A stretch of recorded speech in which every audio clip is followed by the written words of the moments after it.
So hi guys! So for today's video, ayan, ito ang ating dinner for tonight. Prinitong tilapia. Ayan siya. So hindi pa siya tapos guys. And ayan, nagkilaw ako ng ampalaya. Kasi sobrang taas ng blood sugar ko today.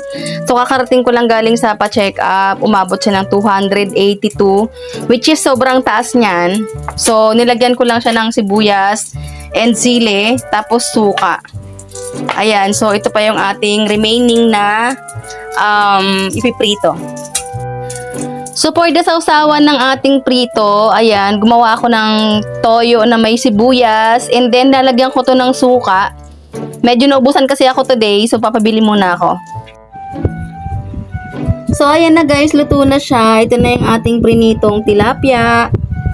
And then ito yung sausawan, tapos yung aking kinilaw na ampalaya dahil nga sa diabetes ko. So, sobrang taas ng sugar ko ngayon. So, ayan. So, yan lang muna guys for today. Kain na tayo guys. Ayan, ang sarap niyan.